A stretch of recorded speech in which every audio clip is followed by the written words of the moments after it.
Again talking about free consent में coercion हमने discuss किया।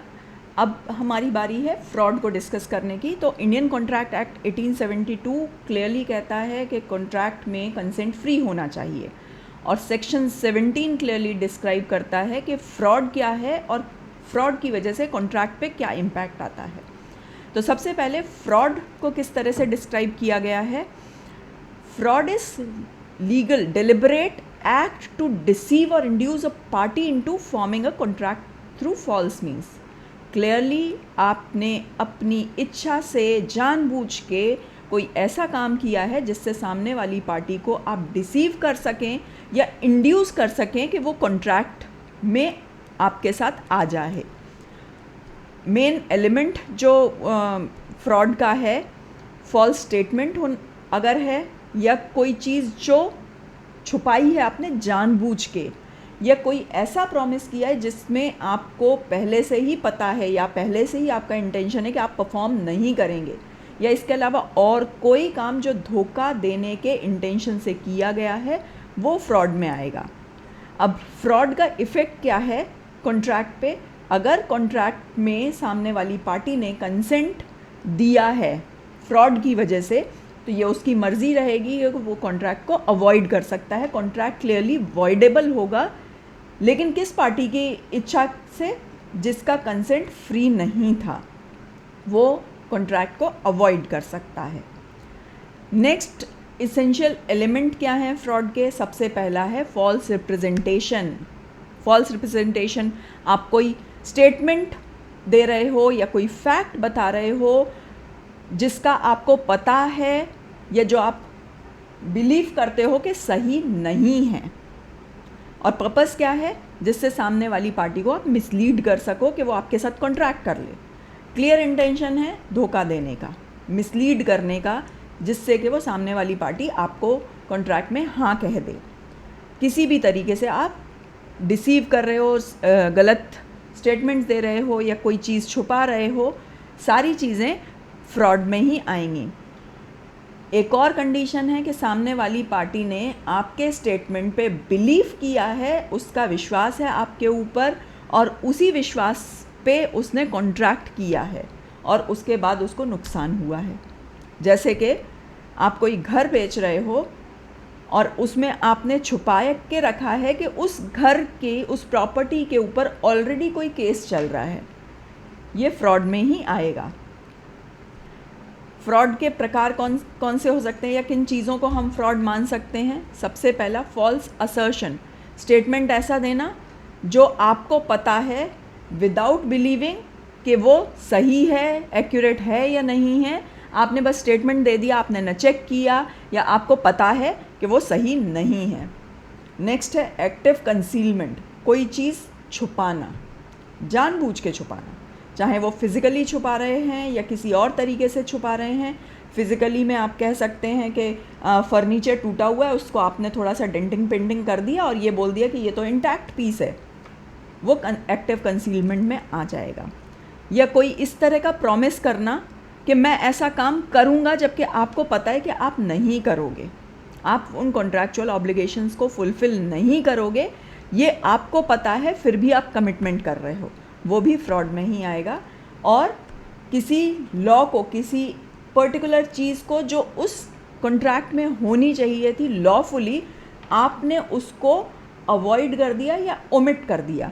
जैसे प्रॉपर्टी सेल का आप कोई एग्रीमेंट, कोई कॉन्ट्रैक्ट कर रहे हो, क्लियरली कहता है कि जो कोई भी व्यक्ति प्रॉपर्टी बेच रहा है उसके पास ओनरशिप होनी चाहिए। अभी ओनरशिप आपको ट्रांसफ़र नहीं हुई है, फिर भी आपने कॉन्ट्रैक्ट किया कि हाँ ओनरशिप तो ट्रांसफ़र हो ही जाएगी। या मॉर्गेज किए हुए लैंड को आपने सेल करने के लिए दे दिया और ये कह के कि नहीं, इसके ऊपर कोई भी मॉर्गेज या किसी और तरह का कोई लीगल ऑब्लिगेशन नहीं है, ये लीगल फ्रॉड में आएगा। एक बहुत इम्पॉर्टेंट क्वेश्चन कई बार आता है कि क्या साइलेंस, क्या चुप रहना भी फ्रॉड में आएगा?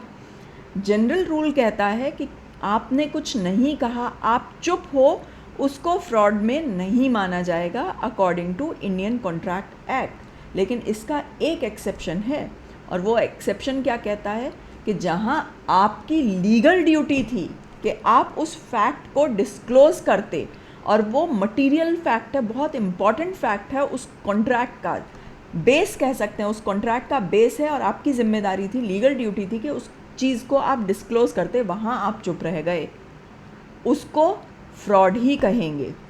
या आपने साइलेंट रहे लेकिन गलत जगह पे साइलेंट रहे। सामने वाले व्यक्ति ने आपसे पूछा क्या ये लैंड किसी कोर्ट केस के अंदर फंसा हुआ है, आपने नहीं आपने मना नहीं किया, लेकिन आपने चुप रह के ये प्रिटेंड कर दिया कि नहीं ये तो फ्री है, ये किसी कोर्ट केस में नहीं है, तो वो भी फ्रॉड ही माना जाएगा। नेक्स्ट कुछ रियल वर्ल्ड केस स्टडी हैं जो फ्रॉडुलेंट लैंड सेल से रिलेटेड है। एक डिसेप्शन में क्या आएगा, मिस्टर गुप्ता ने मिस्टर रॉय से एक लैंड परचेज किया। मिस्टर रॉय ने फोर्स्ड ओनरशिप डॉक्यूमेंट प्रेजेंट किए थे इस सेल के लिए। कोर्ट ने उसके लिए क्या डिसीजन दिया कि मिस्टर गुप्ता चाहें तो इस कॉन्ट्रैक्ट को अवॉइड कर सकते हैं, कॉन्ट्रैक्ट वॉइडेबल है, और मिस्टर रॉय को जितना भी पैसा लिया है और उस पर जो भी इंटरेस्ट मिला है वो सारा का सारा मिस्टर गुप्ता को वापस देना पड़ेगा। मिस्टर रॉय के अगेंस्ट में क्रिमिनल कॉन्सिक्वेंसेस क्या बनते हैं, फॉर्जरी के और फ्रॉड के, दोनों के ही। और ये कॉन्ट्रैक्ट, ये केस शो करता है कि लीगल रेमेडीज़ हमेशा अवेलेबल रहती हैं इंडियन कॉन्ट्रैक्ट एक्ट में, या आपको जो फ्रॉड विक्टिम्स को बचा सकती हैं। तो ये आपकी भी जिम्मेदारी बनती है, अगर आप कोई डील कर रहे हो, कोई कॉन्ट्रैक्ट कर रहे हो, तो सामने वाला जो कह रहा है केवल वही ना मानकर कुछ अपने लेवल पर भी इन्वेस्टिगेशन कर सकते हैं। लीगल कॉन्सिक्वेंसेस फ्रॉड के क्या हैं? पहला, जो अभी तक कई बार बता चुकी हूँ कि कॉन्ट्रैक्ट वॉइडेबल होता है। कौन कर सकता है अवॉइड कॉन्ट्रैक्ट को? जो विक्टिम है वो कॉन्ट्रैक्ट को कह सकता है I don't want to perform the contract. अब इसमें वो रिसेशन मांग सकता है या अफर्मेशन मांग सकता है, वो डैमेजेस जो कोई भी उसको हुई हैं उनको क्लेम कर सकता है। जैसे अभी जो एग्जाम्पल हमने दिया, मिस्टर गुप्ता ने जितना भी पैसा दिया है वो पैसा वो वापस ले सकते हैं, और अगर डाल देते तो वो इंटरेस्ट भी क्लेम कर सकते हैं। नेक्स्ट जो एक रिलीफ कोर्ट देता है वो इंजंक्शन का देता है कि सामने वाली पार्टी को कोई फर्दर हार्म ना हो, या वो फिर से वो फ्रॉडुलेंट बिहेवियर ना करे, उसको रोक देता है कि आप ऐसा कोई भी काम नहीं करेंगे। फ्रॉड और मिसरिप्रेजेंटेशन दोनों लगभग एक तरह के ही हैं, लेकिन उनमें कुछ की डिफरेंसेस हैं। फ्रॉड के कैरेक्टरिस्टिक क्या हैं? डेलिब्रेट डिसेप्शन, जानबूझ के गलत स्टेटमेंट दिया है या मिसलीडिंग बात बताई है। मिसरिप्रेजेंटेशन में ये डेलिब्रेट नहीं होता, हो सकता है सामने वाले व्यक्ति को वो पता ही नहीं था या उसने उस चीज़ को इतना इम्पोर्टेंस दिया ही नहीं था। फ्रॉड में कॉन्शियस नॉलेज ऑफ फॉल्सहुड, जो व्यक्ति फ्रॉड कर रहा है, जो गलत स्टेटमेंट दे रहा है, उसको पता है जो फ्रॉड और मिसरिप्रेजेंटेशन में की डिफरेंस क्या है? फ्रॉड में व्यक्ति जो फ्रॉड कर रहा है वो जानबूझ के कर रहा है, उसको पता है कि मैं गलत कर रहा हूँ, फॉल्सहुड का उसको नॉलेज है, और उसके कॉन्सिक्वेंसेस ज़्यादा सीवियर हैं, क्रिमिनल लायबिलिटी है फ्रॉड के केस में। मिसरिप्रेजेंटेशन में जो व्यक्ति मिसरिप्रेजेंट कर रहा है चीज़ों को, वो हो सकता है इनोसेंट हो, या उसको खुद को पता ही नहीं है कि जो स्टेटमेंट वो दे रहा है वो गलत है, उसकी इच्छा बिल्कुल नहीं थी, कोई इंटेंशन बिल्कुल नहीं था फ्रॉड या मिसरिप्रेजेंटेशन का, लेकिन लैक ऑफ नॉलेज की वजह से वो फैक्ट गलत तरीके से रिप्रेजेंट हुए हैं।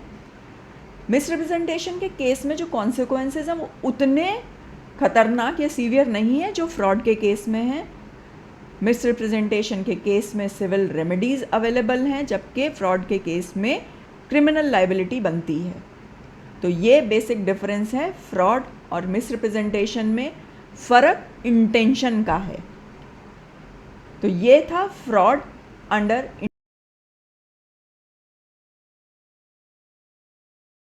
Indian contract act.